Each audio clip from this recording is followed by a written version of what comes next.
So this is episode number 2 of the Commute, and man, we're having kind of an interesting commute. I got my pal here for the past several years, Regie Hamm. I have no idea who you are. You just put me in a car and you're taking me somewhere. I tend to do that. An undisclosed location.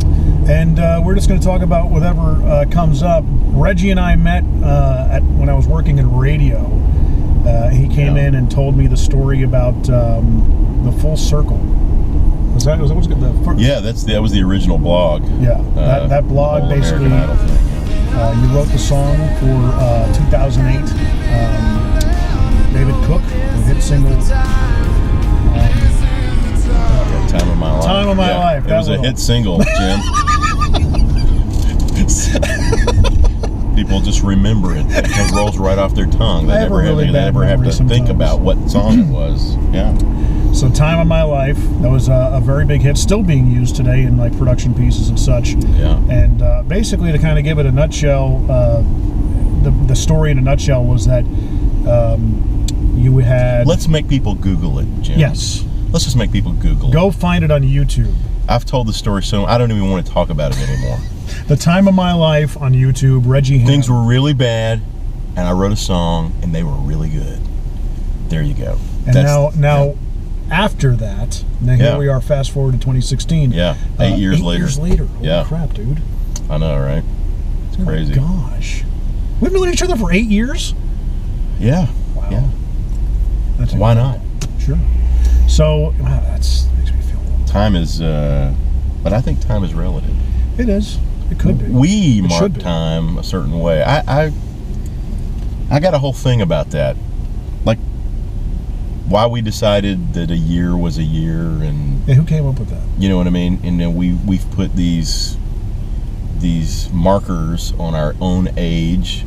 I don't know that I'm as old as they say that I am. Well, not only that, at some point in time, somebody had to say, you know what? 365 days sounds about right. That's right. That sounds arbitrary to me. Yeah. That sounds like just some Illuminati got in a room and said, let's make it 365 days. But it makes sense. It all matches up. Jim, does it make sense?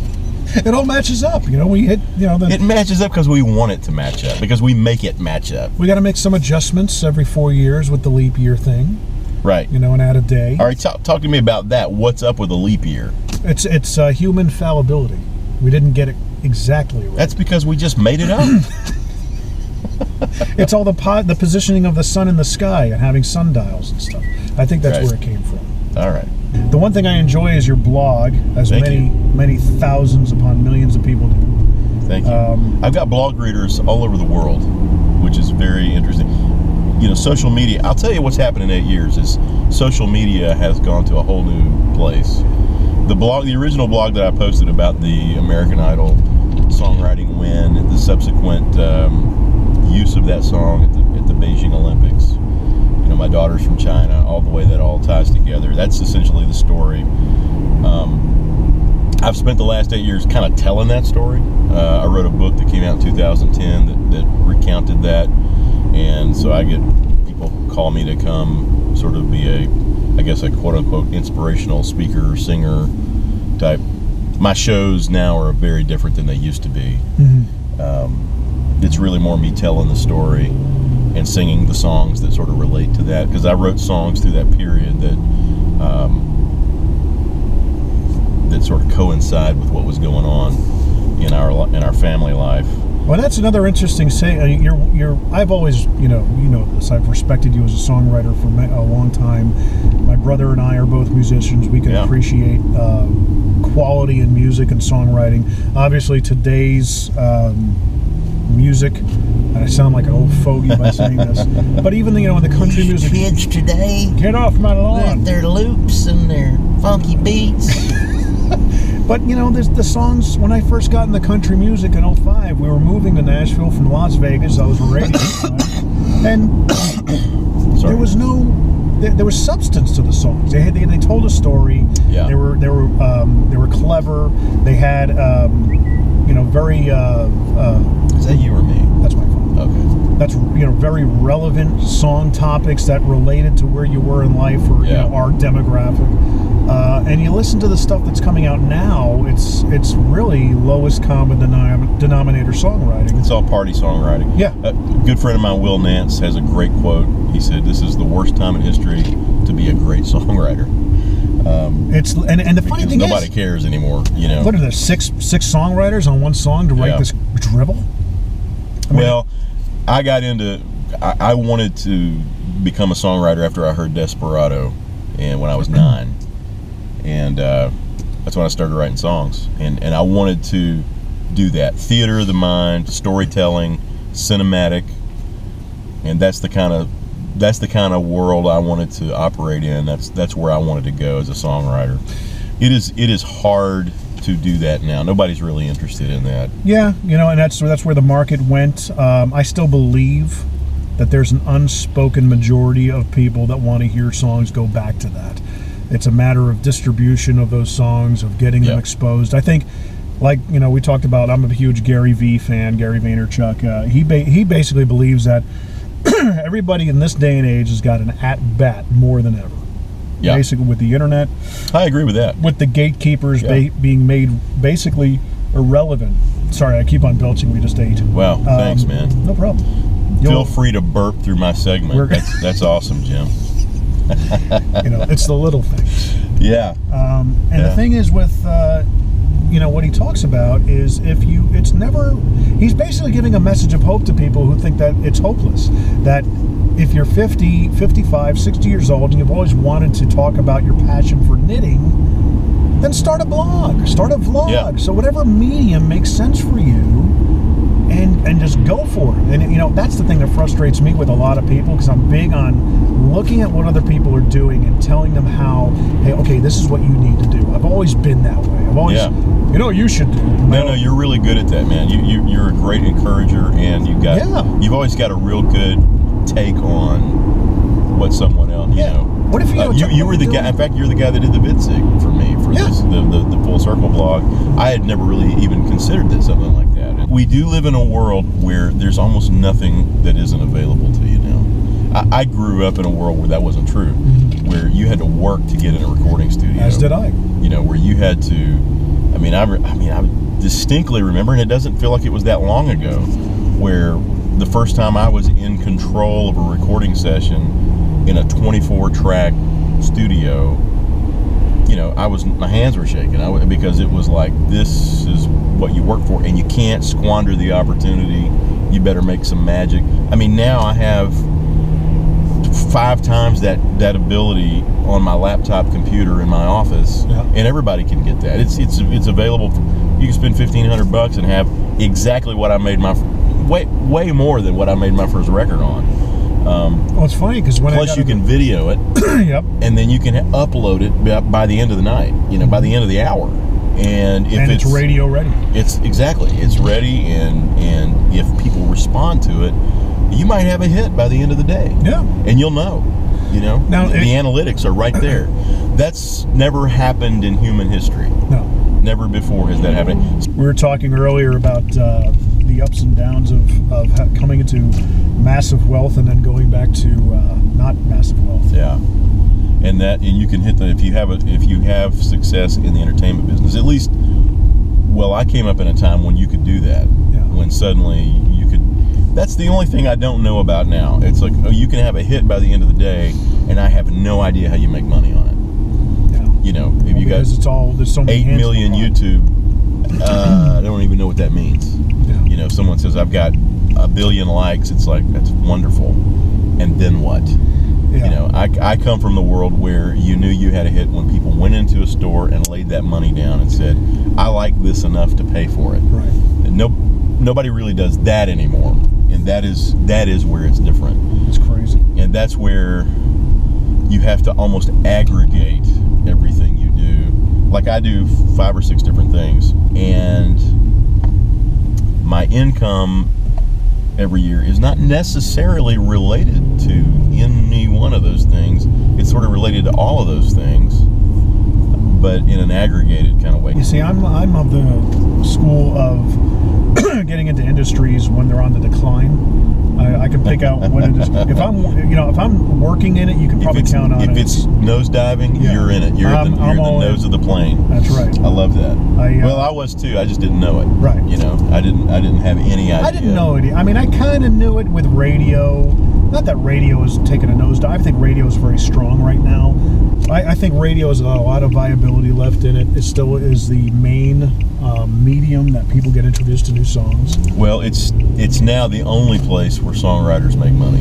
Yeah. It's like the last place, and so that kind of takes us full circle to why music sounds like it does, and that is people are desperately writing for the radio, and so you're going to have just high octane hooks and earworms and we default lyrically to not taking chances because I need that single. If I'm a writer, if I'm an artist, I got to be on the radio, and so you default to nobody's going to write Hotel California now because it's too risky. See, I would say that the pendulum, because it's a pendulum swing, I think. You have, everything that's happening on right here. There are going to be cultural shifts over time. And I think eventually it kind of gets to a point where, okay, we've had enough. And I think we've gotten past that point to where it's going to start getting back to where the songs do have substance. Because eventually these people that have been brought up, and they're going to want something. And if something, and it'll blow their mind when people go back and rediscover great songwriting. Great songwriting, it'll kind of blow their mind. I do agree with that. I think and I've actually heard 2 or 3 songs really in the last week that have like set me off my game. Just like, man, that's great songwriting. And so I don't think it's over. I just think it's over as sort of the tip of the spear of the culture. In terms of people, it's really, they want to party and they need songs that let them do that. And especially country music, it's all about that. You'll find out real quickly when it's summertime comes and you're doing the county fair tour. You'll find out real quickly how well ballads and introspection goes over. You better have Bud Lights in the air, and you better have, you know what I mean? Yeah. And you better have people going, whoa, whoa, and whatever, and the whoa-whoas and all that stuff. You need that for how you tour. I'm a singer-songwriter. I play a lot of listening rooms. I play a lot of rooms where I have people's undivided attention. I'm not doing a lot of chicken wire shows anymore, where you got to, get out of the way of the beer bottles being thrown. But if you're in that room, there's a playlist that you better have. I'm 40 this year, and I'm thinking to myself, back when I was 20, by the time I'm 40, I'll probably got $500,000 in the bank. Of course. Yeah, absolutely. Yeah, nowhere near that. But looking at it from an 80-year-old's perspective, and this kind of goes along the lines of songwriting and the perception songwriters or musicians or artists today have. You have guys who are striking the iron while it's hot, making hay while the sun's shining. But what is their legacy? What is their legacy going to play out? Is, Florida Georgia Line, those guys will be able to call, but I was in that band, but when they're 60, 70 years old, are the people that knew of them, they were in that band. It's not like they were Lionel Richie, who wrote, and Kenny Rogers, who have been a part of these, Well, there is something I call the boy band effect, and that is, things are fantastic while they're hot, and it's almost like fast food, and then you'll see what the longevity of it is, after it's 10 years, after. Yeah. And some of it is still consumable, to use your word. Yeah. And some of it is just, it's like the Bee Gees. The Bee Gees are fantastic, okay? They're fabulous. And I've got utmost respect for the Bee Gees. They actually were great songwriters, and but they represented disco, and they represented this time that literally, dude, it was like on a Wednesday, everybody's at Club 54 dancing to disco, and on Thursday, they're at Shea Stadium burning their disco records. Yeah. And it was like that. Yeah. And nobody wanted to admit that they had bought a Bee Gees record, although 38 million people had. Yeah. not only that, but you look at the trends. But those songs held up. Yeah, those songs held up. But a lot of that stuff didn't. But you look at towards the tail end of the '80s with the hair metal bands, the hair rock guys. It's the same deal. It's the same deal. They all evoke a memory from people, and then you have the people. And some of it still works. Like Def Leppard records still work. Def Leppard, Motley Crue. Some of this stuff still works. Of course, you got the Journeys of the world, which are just just perennial. Yeah. But the thing is with bands like Winger or maybe even Skid Row, it's still fun to go back and listen. Anything that has white in front of it, right? White lion, white tiger, white, all that. But what happened after that? You had the rise of grunge. Then you got grunge. Okay, and what was that music? It was substantial, feeling, I hate my life, I am a, filled with angst teenager type of music that all of a sudden this whole new crowd of people could relate to, that and this is kind of what I look at, all the different country artists of today. But all that didn't hold up either. The grunge? All the grunge, all the good, the Kurt Cobains of the world and that kind of stuff. There's always in every wave of music there's cream that rises, and it will work. It'll work 20 years, 30 years, 40 years later. And then there are the pretenders, the also-rans, the guy who wants to be like, I want to be like Frank Sinatra. I'm not Frank Sinatra, but I want to be like Frank Sinatra. That guy's not going to hold up. Frank Sinatra's going to hold up. I believe that 20 years from now, you'll still be able to play some of those Florida Georgia Line songs, and they'll still work. But boy, there's a whole lot of it that is going to go away and stay away. The guys that are coming up, that are, again, the also-rans, the Me Too brands, these guys, I hope they're self-aware enough that they know it's a short run. Yeah, and put their money away. Unless they're kidding themselves. Yeah. Well, I always tell, whenever an artist walks in my office and they look too much like somebody, I know we're in trouble. It's like, guess what? You don't get to also be Elvis. He was Elvis. And you don't get to also be Justin Bieber. I mean, I just encourage artists. I've always been a natural contrarian. So it kind of comes naturally for me to not want to be doing what everybody's doing. That's something that if you don't have that, you need to cultivate that as an artist. When I was making the American Dreams record, boy bands and Britney Spears and all that stuff was ruling the day. And I'm making a singer-songwriter record. And I remember distinctly a good friend of mine in the record business, an executive, a high-up executive, coming to the studio and listening to some rough mixes and going, dude, what the hell are you doing? I mean, that was his exact quote. What are you doing? You're spending all this money. Why? This isn't working anymore. Nobody does this anymore. And that's when you know you're doing the right thing. When people tell you, man, this is not happening right now.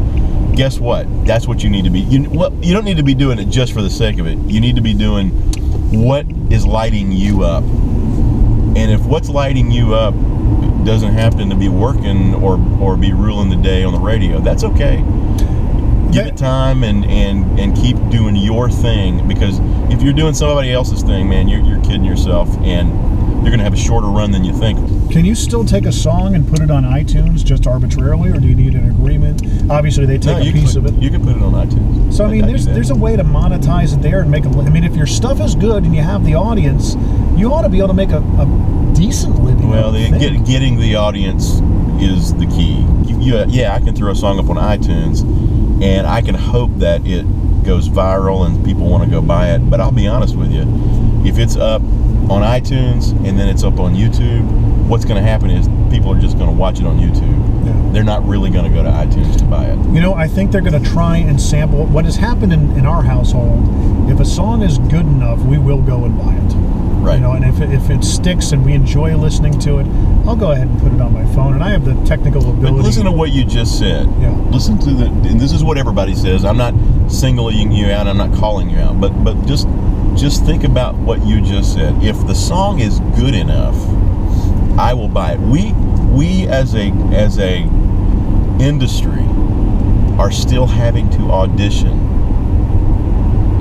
to even get paid for what we do. I'm sorry, I don't mean to laugh. But you know what I mean? Yeah. No one goes and gets a car and says, man, if the car is good enough, I will buy it. You know what? Let me take it for a few months. Yeah, well, I'm going to drive this thing for a year, and if it meets all my expectations, I'm purchasing this thing. That brings me to the next point, where the creative industry, whether it's photography, videography, songwriting, voiceovers, any of these types of, especially here in Nashville, considering there's such a concentrated group of people that do this kind of thing, in any creative sense, graphic design, websites, we talked about there being a race to the bottom. Yeah. And I think a lot of people kind of, I used to get really discouraged by it. Well, the technology is fantastic today, video and audio. Mm-hmm. It's very user friendly, but what it has done is, I think, has given people a false sense of talent. And I can edit a video, I can do this, I can write that song, I can produce that record. To some degree, we've kind of devalued what someone has spent their life learning how to do. I know these session guys who are like greatest players in the world. Like you can't imagine the kind of magic they can make in 3 hours. Mm-hmm. And there was a day when these guys are all double scale and you can't get them and this and that. And now, because budgets have all raced to the bottom, you've got these genius players who will work. You can get them. It's possible to get them because what they've done has just been devalued. But I think it's also because they have no idea how to sell themselves. Well, that's part of it, Jim. But the other part of it is some 18-year-old kid can sit in a room and almost simulate what they do. I'm an ardent individualist, mm-hmm. and I believe in that idea that everybody watching, every one of you, you've got your own fingerprint, and that means something. There's a reason for you having your own fingerprint. Yeah, you have a thing. And the thing that Vaynerchuk talks about as well is being self-aware. You may want to do something, but you may suck at it. You may want to be a singer, but you know what? Maybe you're better as a backup singer. Maybe that's your thing. Then own it. Right.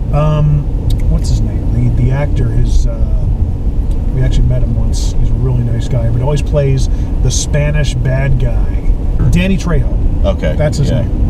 And he's one of these guys who's made a living.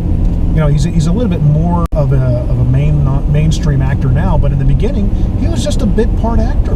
Right. He was kind of pigeonholed as that role, but it's like, if you can do it, why are you complaining? Back to the theme. Be you, man. Right. Be you, and that's the thing. If you're trying to be Florida Georgia Line, you're not being you, and we don't need you to be somebody else. We need you to be who you are. People, there's such a marketplace for authenticity in this day and age, being true to thyself. I'm kind of going through that with my son right now. My son thinks he wants to be a singer-songwriter because he sees Dad do this, and when he watches me perform, boy, there's a lot of immediate love that comes back to me. Yeah. I know that he sees that. That's what I saw with my father was a performer, and I saw that too, and I made that connection that, oh man, if you get on stage and you do something really good, people love you immediately. Yeah. But my son, he doesn't really have. He's got a great lyrical sense. I mean, he has maybe a better sense of lyric than I did when I was his age. But he may be tone deaf. He's got problems finding the pitch. He's problems finding the groove. But what he's great at is he's got this amazing analytical mind when it comes to gaming, and he's already writing apps, game apps, and what I want to tell him is, dude, don't waste your time trying to be this thing over here that you think will make me proud of you. Do the thing you're good at. Yes. Do that, like, do the hell out of it. Do it all the way to the end, because we don't need you to be like Dad. Dad's just Dad. You need to be like you. That's a great approach. I think a lot of people get their kids in trouble with debt and money and sending them to college for all the wrong reasons. I'm kind of anti-college now. I am too. I think college has played itself out. I mean, unless you're going to be a doctor or a lawyer or an engineer or something like that, then yes, please, if you're operating on my brain, please go to college. Yeah. And hopefully that's your thing. Absolutely. That's your fingerprint. Yeah. Hopefully that is you are born to that. But if you're just going to college to figure it out and to get a liberal arts degree and to study French, literature, 18th century French literature, you can do that in a library. You can do that on your laptop. You can do it on YouTube. You can do it on YouTube. Yeah. It's not necessarily something you need to spend $50,000 a year to do. No. And I think college has turned into this this almost money scam.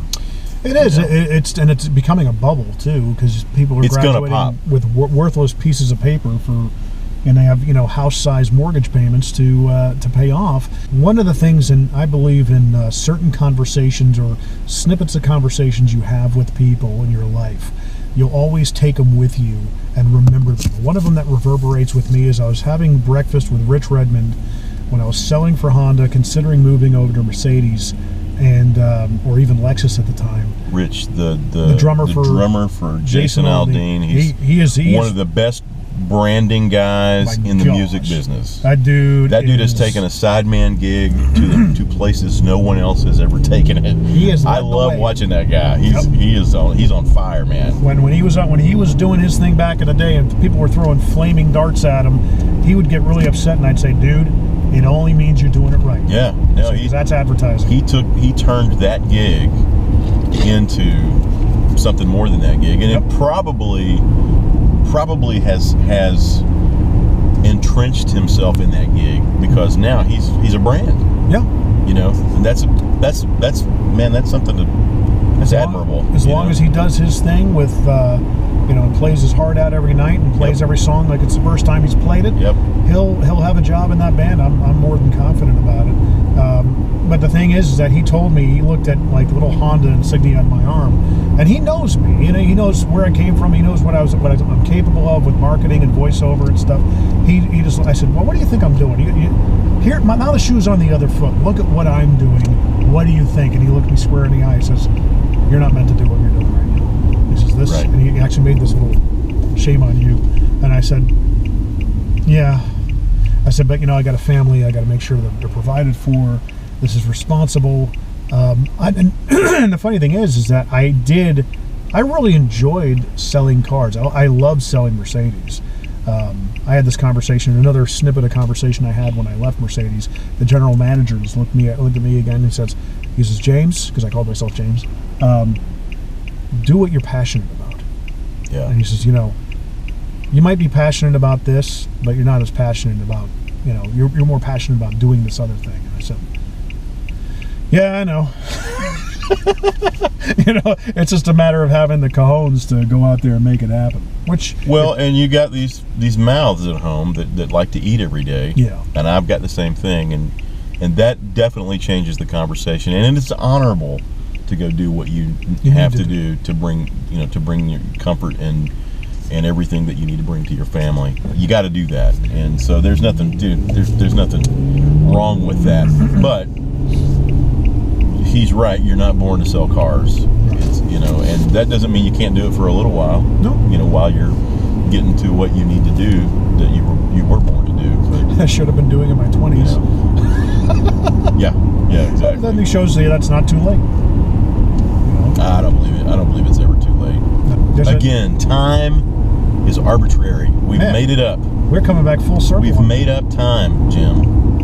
And I think passion trumps everything. If you can speak articulately about a topic, if you can do it, that's why I look at what you're doing and I say, man, if you turned into what you're doing into a, which you may be already doing, I'm not sure, into a speaking, almost like a Billy Joel-esque type of event. I mean, it's kind of what I do, but I would like to cultivate it more. The thing where you're probably missing out on is converting them into flaming ambassadors. I didn't know we were supposed to do flaming ambassadors. Well, it's a great drink. Okay. That's a whole other ride, man. I didn't know. But how do you do that? Is there an app for that to convert them into flaming ambassadors. Instagram, Facebook, having them share, be like, hey guys, here's, like me, follow me, share pictures, here's my handle. Well, I have asked people my entire life to love me. Does that count? Or is that a different thing? That's kind of like the same. It's not exactly getting to the point of love. Love me. Love me, just whatever. Look, I'm good at something. Look at me play this piano. Love me. That's a God thing. Yeah. He's asking everybody to love him. Yeah, that's a whole other conversation. Yeah, that's another conversation. We're gonna have to drive again, Jim. Absolutely. We'll have you back on. All right. Going back to the time, two themes have developed in our conversation that I really are pieces of my whole ethos, if I may use that word, ladies and gentlemen. And that is, time is arbitrary. I'm better at what I do now than I was when I was 25. Everybody's good at something when they're 25 because they have youth and beauty to add to it. But sometimes you're not hitting your stride till you're 50 or 60 or, we got presidential candidates running that are lighting the rooms up and they're 70 years old. Yeah, true.